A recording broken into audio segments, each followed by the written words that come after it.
you can do that. You can practice and stuff and get good at it. But like the result isn't really something that you can guarantee, or like you don't have like dating. Yeah. Like you don't have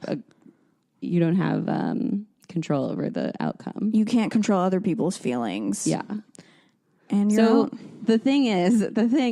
all that to say that like if you just come back around and stop gripping so hard, you know, and just let it go with the flow, see what happens. It's a lot more pleasant. Yeah. I've just like become okay with the fact that like I'm not in a relationship, and I think it has to be like a mix. It has to be a mix of being a little bit proactive and also kind of being self-aware enough that you know it'll happen when it happens. Exactly. Like you can't force. You definitely have to like put yourself out there and like meet people and be social or whatever. Mm-hmm. But like definitely I think it's always just like a byproduct of doing what you want in life and being happy, because once you're happy with yourself and build up. And we've had so many guests on the show say the same thing, where they were basically like, I met my partner like doing something that I was already planning on doing that had nothing to do with like, I wasn't thinking about dating. I was just like, I was just at the gym or whatever. Yeah. Like I was just doing this thing that I always do. And that's when I found them. So, you know, as long as you have an open mind and an open heart and you just do the things that you love to do and, you know, be a little proactive, but also let things happen. You find that balance. Eventually it'll just happen. And it might take a year. It might take 2 years. Might be next week. You know, that's what's funny about time and all the timing and all this shit. Because like so many people, I've heard so many people in relationships say, I thought I was going to be single forever. I thought that I would never meet anyone before they met their partner. That was me. Yeah. That was legit so me. many people. So like it just goes to show that you cannot predict the future. Like you have no way. You really don't know. Knowing. Until it happens, you really don't fucking know. I had no idea that random dude I hooked up with after a comedy show, drunk as fuck, was going to end up being my boyfriend. I literally had no idea. But it happens so naturally. Yeah. And that's how you know it's meant to be, or like when it's right, when it really does feel natural and nothing feels forced. Yeah. That's when you know it's like, okay, this is a relationship, or this is going to be a relationship. Yeah. When it feels so like, I don't feel nervous talking to you. I don't feel nervous suggesting we hang out. I'm not worried that you're going to ghost me. It just clicks. Yeah. And they have the same sort of energy and the same sort of response that you're putting out there. They're putting it back out there. You'll just know because the other person will make it easy. The reciprocation is key. Yep. Key. Oh, I shouldn't do that. That's like the white power thing now, isn't it? Whoops. My bad. Okay. I have a great boyfriend. He's so sweet and everything I want in a relationship, and it's so natural. But I get annoyed around him because he always wants to see me, and I don't know if I'm feeling it too. Aw. Oh, your boyfriend wants to hang out with you? What an asshole. No, I get it. I'm kidding. Allison has only been in a relationship for how long? Almost a year. It's almost a year. But there is that point when you've been dating someone for a while and then you're like... They get annoying. Yeah. I've been there. Yeah. It's been a long time. I hear that this is a thing. I have heard this. It's been a long time since that's happened to me. But I think that you still have to keep who you are and keep your own autonomy, even if you're in a relationship. So maybe if that's why, if you're like, he wants to see me and I don't know if I'm feeling it too. Yeah, I mean, if you're not feeling it, like... Well, you definitely shouldn't see each other every day. I don't think spending a lot of time with in a relationship is necessary. It's one of those things of like when maybe one person just like really wants to hang out with the other person all the time, and the other person's like, I don't know. That almost seems like it might be leaning towards like codependency, maybe. Yeah. He needs to like do some things by himself or like with other friends. Encourage him to do things on his own. Like, let's take some time for our own hobbies or our own things that are going on. Mm-hmm. I don't know. But I guess you should probably talk to him about it. Yeah. Because have you tried talking to him about it, or are you just kind of like...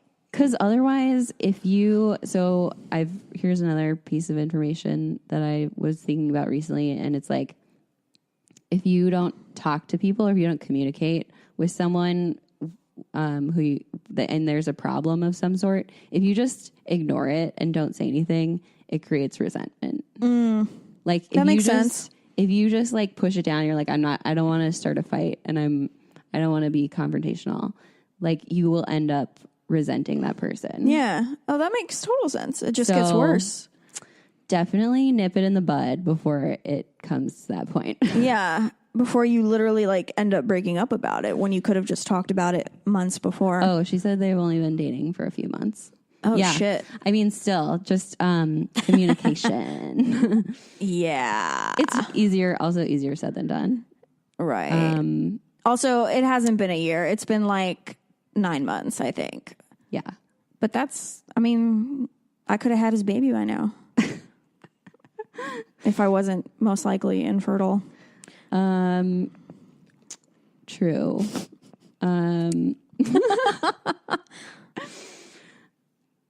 Yeah. I think it's just congrats. Thank you. Yeah. I say talk it out. Okay, we got so many more questions. Oh, wow. Okay, nice. We should probably try to answer them quickly. Sort of quickly. But we want to get to them all. Okay. Which one came first? This one, I think, is the oldest.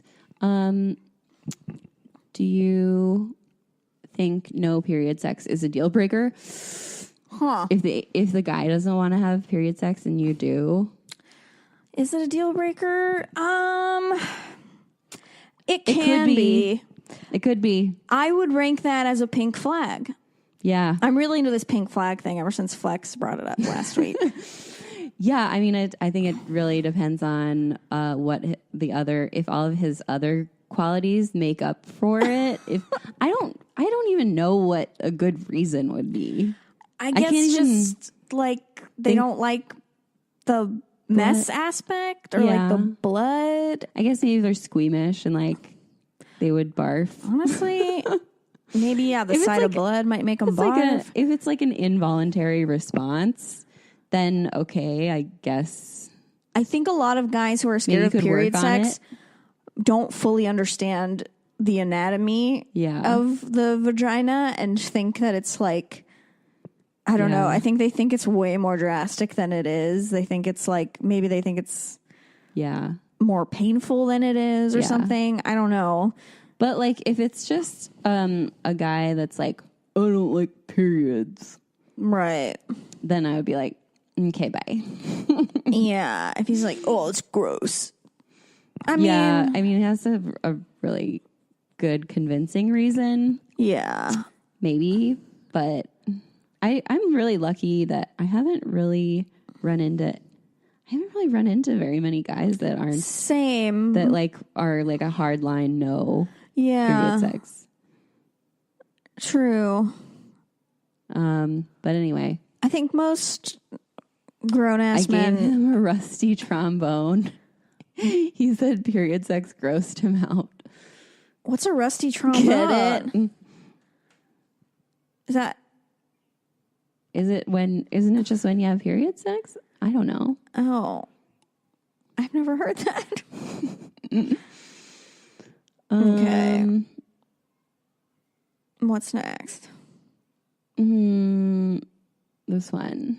I have the problem that no one else has. I'm looking for a stoner guy. Everyone says they wish they could find someone who isn't a stoner, I'm assuming. Yeah. Got cut off. But looking for a stoner guy. Well, isn't that live? every guy? I'm so confused. Literally, I don't know a guy that's not a stoner guy. I could introduce you to some, my roommates, maybe. If you live in California, yeah, it would be very easy to find. But aren't there like weed-based dating apps or something? If not, I'm pretty sure there should be. I'm pretty sure there are. I'm sure. Yeah. Where could you meet a weed person? At the dispensary where you buy your weed. At the dispensary. If you go to... I mean, assuming you're in a state where it's legal. You go to a stoner metal festival. Go to a whole stoner festival. The name of the music has stoner in it. Yeah. Psycho Smoke Out is what it was called. And everyone, I just want to say that it was the most polite festival that I've ever been to because everyone was so high. Aww. Everyone was the room, like the entire like room with the stage was just full of smoke because everyone was just smoking joints. My God. I'm bummed I missed that. For like hours. Oh my God. Everyone. And like by the end of the night, people were just like sleeping in the corner. Oh, wow. That's great. And yeah, everyone was just like, but like it was really nice because there wasn't anyone like pushing or like aggressive. Yeah, you're just like chilling. Everyone was so chill, and like if you accidentally bumped into someone, they were all just like, "Oh, sorry," you know. Where was this? Canada? Yeah. Sorry. Shout out to Megan Rosanna Perro. But yeah, it was very chill and nice. That sounds nice. And everyone was just like headbanging, but like politely. Politely headbanging.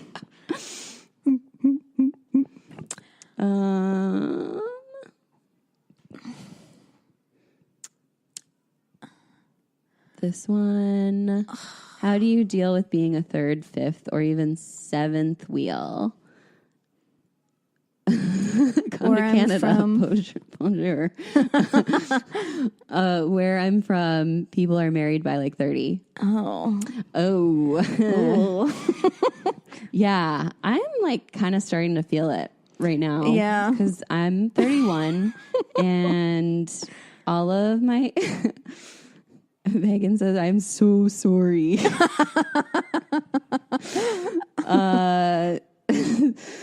Everyone is, all my friends are starting to get married and have babies. And it's like, and are in relationships. Weird. Yeah. I realize that I'm the only single one. All of my friends are in relationships. And it's weird. But you know what? Pretty soon, people are going to start getting divorced. Hell yeah. Just wait it out. Just give it a few more years. Yeah. You'll be raging. Yeah.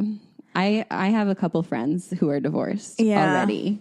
And it's like, you know, they'll come around eventually. I wouldn't mind being the third wheel or whatever, or fifth wheel or anything like that when the couples were chill about it and like weren't like touching each other all night and like being all flirty with each other while I was there. Then I'd be like, ugh. That's what would piss me off. Yeah, that would be fucked up. Like your friends who hopefully are asking you to hang out with them and they're a couple or whatever should have the respect and the decency to like not be super coupley with each other while they have like a friend there, a third person. Best ways to escape from a terrible date. I've pulled the I'm starting to feel sick line.